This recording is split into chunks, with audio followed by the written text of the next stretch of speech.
Hi, welcome to BSMS 480. This is our final class. Just as a reminder, don't forget your leadership portfolio is due Thursday night, and then you've got some discussion questions to do. The discussion questions they rely mostly on what we're talking about in class today and what your readings are about culture and leadership.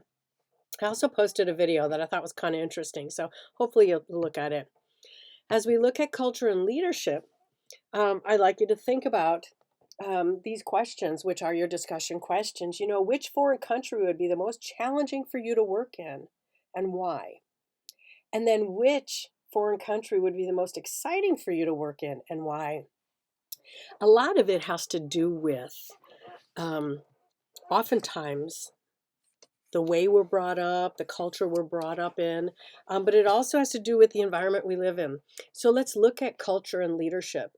It focuses on this related ideas rather than a single unified theory. And historically, it started increased. We saw globalization increase after World War II. Again, we fought overseas. And there was an interdependence between nations, which were economic, social, technical, and political. There was a need to design multinational organizations. So it's kind of neat when you think about that need, then to identify the leaders that would promote a great organization. And then how do we manage organizations with culturally diverse employees? So Adler Bartholomew created 5 cross-cultural competencies for leaders, which were understand business, political, and cultural environments worldwide. Learn the perspectives, tastes, trends, and technologies from many cultures. Be able to work simultaneously with people from many cultures. Be able to adapt to living and communicating in other cultures. And then need to learn to relate to people from other cultures from a position of equity rather than superiority. So, what is culture? Culture is a set of learned beliefs, values, rules, norms, symbols, traditions that are common within a group, shared qualities of that group, customs, a way of life. It's a script of how people speak to each other. There was, when I was first doing my doctoral studies, one of the classes I took on leisure, and it talked about cultural hearths. These were people, when people came to the United States, they came to these like bonfires or fireplaces or hearths, and they shared their culture with other people. So that's how we learn different games, how we learn others' songs, dances, and things like that. They use this multicultural approach and trying to not meld cultures together, but to really relate multiculturally. Um, there was another question that I'd asked you to define and describe ethnocentrism and prejudice and give personal example to support your descriptions. How can a leader then overcome ethnocentrism while still remaining grounded in their cultural values? Well, ethnocentrism is this tendency for individuals to place their own group, whether it's ethnic, racial, or cultural, at the center of the observations of the world. It's my worldview, my worldview. Perceptions that their culture is better or more natural than other cultures. Um, there is this universal tendency that each of us is somewhat ethnocentric. And it's interesting because um, I think about white fragility. We are in a very white dominated culture, which I think is changing, and I think is changing for the better. But ethnocentrism can be a major obstacle to effective leadership. It prevents us from understanding and respecting other cultures. Now, is that different from prejudice? Prejudice is a largely fixed attitude, belief, or emotion held by someone about another person or group. And it's based on something faulty or unsubstantiated. And to me, I think about this as, my mom, when she first heard that I was dating my husband, she said, creed, culture, and color. They didn't go together. Um, and so, is there a difference? And how do you stay grounded in your own culture and yet respect and appreciate others? Dimensions of culture. Now, the book goes into multiple dimensions of culture, from Hall to Trompenaers to Hofstede. And Hofstede, they created this research and identified 5 dimensions. House then pushed forward that research and that created this relationship, or showed that there's a relationship between culture and leadership. And it resulted in the Globe Research Program, which came up with these 9 cultural dimensions. These 9 cultural dimensions include performance orientation. This is the extent that an organization or society encourages and rewards group members for improved performance. For example, standardized testing in the United States. There's uncertainty avoidance, the extent in which a society, organization, or group relies on established norms, rituals, and procedures to avoid uncertainty. For example, United States promotes entrepreneurship. Middle Eastern countries value careful business negotiations built on long-term trust relationships. In-group collectivism. This is the degree in which people express pride, loyalty, and cohesiveness of their organization or families.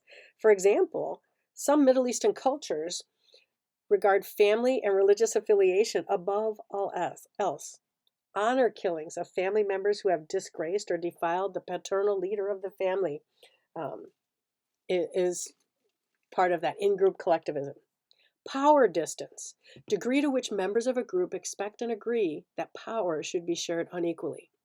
Which power bases are preferred in a culture? Legitimate expert example. So for example, India's caste system where everyone has his and her rightful place. Gender egalitarianism, the degree in which an organization or society minimizes gender roles and promotes gender equality. For example, in Sweden, men and women share power equally. Extensive welfare system allows both sexes to balance work and family life. I've heard a lot of good things about Sweden. Humane orientation, the degree to which culture encourages and rewards people for being fair, altruistic, generous, caring, and kind. For example, Switzerland's helpfulness to others during and after World War I and World War II. The country espouses tolerance and responsibility as a central educational goal. Institutional collectivism. This is the degree to which organization or society encourages institutional or societal collective action. For example, North Korean Supreme Leader Kim Jong-il, who used military to oversee development of cultural values of collective effort and non-material incentives. Future orientation. This is the extent to which people engage in future-oriented behavior such as planning, investing in the future, delayed gratification. For example, many Middle Eastern countries are concerned with traditional values and ways of doing things. North Americans believe they can plan and control the future and idealize change for the sake of changing. And finally, assertiveness. This is the degree to which people in a culture are determined, assertive, confrontational, and aggressive in their social relationships. For example, German managers use a straightforward and direct language. Conflict and confrontational discussions are acceptable workplace behaviors. So again, each culture has their own way of doing things. And I think we just need to be sensitive and think about that as we consider all the world's clusters, okay? They did look at the cultures, the clusters of world cultures, and they looked at, Anglo, competitive and results-oriented. Confucian, Asia, results-driven, encourage group working together over individual goals. Eastern Europe, forceful, supportive of co-workers, treat women with equity. Germanic Europe, value competition and aggressiveness, and they're more results-oriented. Latin America, loyal, devoted to family and similar groups. Some of the characteristics of Latin America are value individual autonomy. Again, their Middle East is loyal, devoted and loyal to their own people. Women are afforded a less status. Nordic Europe, they have a high priority on long-term success, women treated with greater equality. Southern Asia, strong family, deep concern. Sub-Sahara Africa, concerned and sensitive to others, demonstrate strong family loyalty. Now, when you look at Globe, they looked at 6 leadership behaviors, and I have them on 2 pages. So they looked at charismatic, value-based. They look at team-oriented. They look at participative. Again, these behaviors are actually very useful. Humane-oriented leadership. They emphasize being supportive. Autonomous leadership, and then self-protected. As you look at these 6 behaviors and their cultural clusters, you might see yourself in some of them. Again, the ability to inspire, to motivate, expect high performance from others because of their strongly held core values. Team, there's a common purpose, there's team building. Again, participative. And then we go down humane, considerate, compassionate, generous, autonomous, the ability to be independent and individualistic. And then self-protected. So, culture and leadership. What are the strengths? When you look at the Globe study is one study, and to date the only study which analyzes leadership, and it's viewed from many cultures in all parts of the world. The findings are valuable because they emerge from a well-developed qualitative or quantitative research design. They provide a classification of cultural dimensions that's much more expansive than what's commonly used by the Hofstede classification system. They provide useful information on what's universally accepted as good and bad leadership.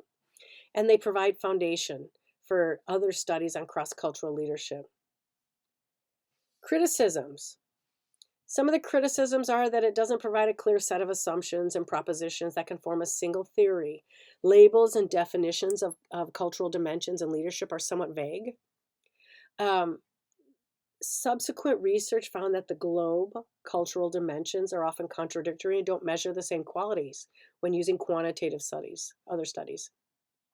It focuses on what people perceive to be leadership and ignores a large body of research that frames leadership in terms of what leaders do, for example, transformational, path goal theory, skills approach. It tends to isolate a set of attributes at times. Now, application. The findings can help leaders understand their own cultural biases as well as preferences. Different cultures have different ideas about what they want from their leaders, and these findings help leaders adapt their styles to be more effective in different cultural settings, which is really cool. They help global leaders communicate more effectively across cultural and geographic boundaries, and then information on culture and leadership can be used to build culturally sensitive websites. How cool is that? Design new employee orientation programs. Know who you're going to be training and shaping to improve global team effectiveness. I want to thank you very much for your time and your professionalism. And I hope you do well in the future. Take care.